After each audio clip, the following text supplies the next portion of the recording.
Alright, man, it's your boy PaddaKillz here, man. I am back. A lot of trades have happened today. Mainly going to kind of react to the big trade of Oliver Ekman-Larsson and pretty much, yeah, the Oliver Ekman-Larsson trade, Garland to Vancouver in exchange for some stuff. So, obviously, if you don't know what the trade is, it's basically Beagle, Eriksson, Roussel, the 9th pick, all going to Arizona in exchange for Oliver Ekman-Larsson and Garland. Now, I'm gonna be completely honest with you guys. Canucks. I live in the Vancouver area, so I know a lot of Canucks fans here are pissed off. I checked the Canucks Reddit too. A lot of y'all are mad. My initial reaction on this trade is that this trade is kind of like a decent trade. I'm pretty sure the thing about this trade that doesn't make sense for me is Garland is an amazing player. I think that's a good player. Is gonna fit right in. Beagle. I think all these guys had one more year left on their contracts. Oliver Ekman-Larsson's got 6 years, man. 6 freaking years.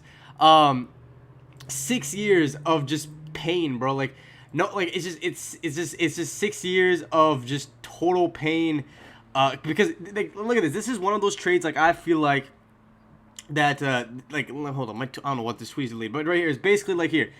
Arizona takes back 11.5 million that expires after next season. Vancouver commits to a 30-year-old Oliver Ekman-Larsson for 8 million for 6 more years, and there is going to be some salary retained.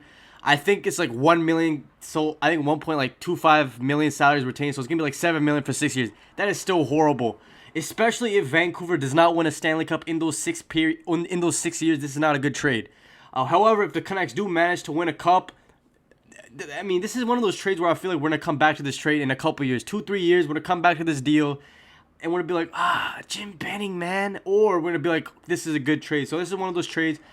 I just want to say, Oliver Ekman-Larsson, he's had a couple bad seasons. He's had some bad seasons in a row. However, maybe a change of scenery could do him well. Maybe he can come back. Maybe he can bounce back. 30 years old isn't too bad for him. Like, he's not 35. 30 years old, it's not bad. Like, he can definitely have a good season. Garland's an amazing player. However, the Canucks, they're kind of tied in with the cap. They got to sign Pettersson. I think they have to sign Hughes. They got to figure out a way how to trade Schmidt and Hopi as well. So, Vancouver, a lot of stuff for Vancouver that they got to look at. It's crazy because looking at everything, I don't know who wins this trade, because it seems like it's a pretty even trade. I'm gonna be honest with you guys. I do think Arizona. I gotta say, I think this is a slight win for the Coyotes, just because they're not contending. They're not gonna make the playoffs. They get the 9th pick, which they don't have a first round pick this year because it was forfeited. So they get the 9th pick, which is good. They pretty much bring in all these bad contracts who are pretty much done for next season. So they just 1 year of these bad contracts, then they're off the books. You don't have to pay Oliver Ekman-Larsson anymore for the 6 years, even if you're paying him 1.25 million, however you're paying him. You don't have to pay the full contract, and you can just tank and focus on getting something good. So, like I said, this is a good trade for the Coyotes. For the Canucks, it's kind of like one of those trades where I don't know. I mean, it's kind of like it's not bad for them, but it's also like it's not great. But looking at Jim Benning, this is a good trade if you're Jim Benning, because Jim Benning usually does bad trades, but I do like Garland's. I like the Garland pickup. I think that's gonna help them a lot. This is basically Oliver Ekman-Larsson's stats, like his advanced stats. It's horrible.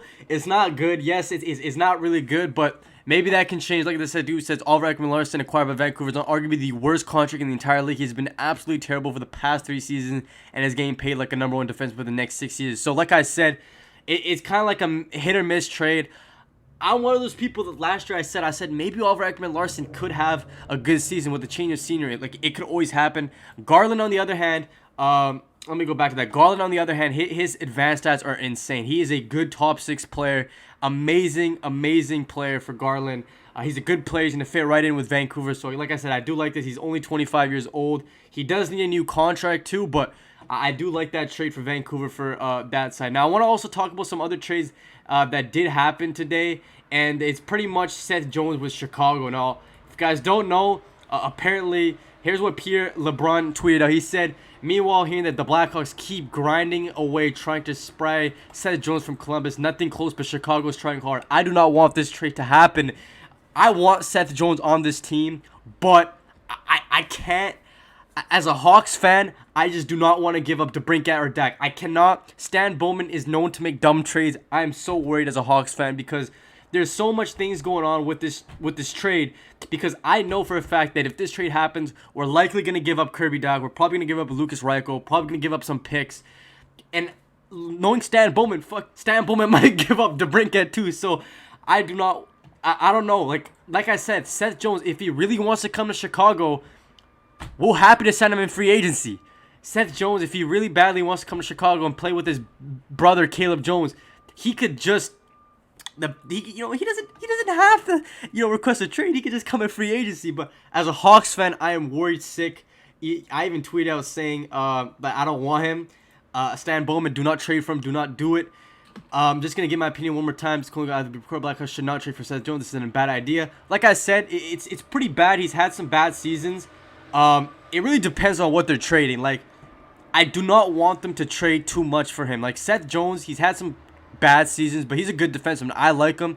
I want him in Chicago, but at what cost? Like, I do not want us to gut the team. Like I said, I think Mark makes a good tweet right here. He says, I mean, depending on what they're trading, right? If it's a 7th round pick, and Alex Rodriguez is a very good trade, but also, like, you also got to sign Seth Jones. I don't want to trade Doc. I don't want to trade DeBrincat. I don't want to trade Boquist. Those guys, I just don't want to trade. Reichel, like, the thing about Reichel is, like, I wouldn't be, Reichel's one of those players, like, I could, Reichel's a guy you could always trade. Like, I'm not really too high on Lucas Reichel. I think he's decent, but Reichel, maybe, like, it's hard, though, because I don't want to give up, like, my guys, I don't want to give up Dak. I don't want to give up DeBrincat, Boquist. I think you can throw in guys like Ian Mitchell, those other defenseman prospects, and Reichel for Seth Jones. I'd rather just go sign Dougie Hamilton in free agency. And I hope they do not trade their pick today. I want them to keep their pick. Like I said, they need to hold on to their pick today, because they need to hold on to their pick. Do not trade their pick. I don't want to give up Boquist. Dylan Strome, like I said, that's what I'm okay with. I don't want to give up. Boquist is do not give up Boquist, bro. Boquist is I'm really high on Adam Boquist. I think he'll be something good. So that's kind of my opinion. Let's go look at more Seth Jones trades. Pretty much the Hawks want to trade for Jones, which I kind of understand, but I really hope we don't overpay for this trade. So drop a like, subscribe to the channel if you guys are new, and man, tell me guys what you guys think. There's so many trades going on right now, a lot of trades, man, and I might be streaming the draft today. I'm not sure, but also the Oliver Ekman-Larsson trade is not official. It's still getting confirmed, so there might be some more pieces added to that trade a little bit later. So drop a like, subscribe, peace out.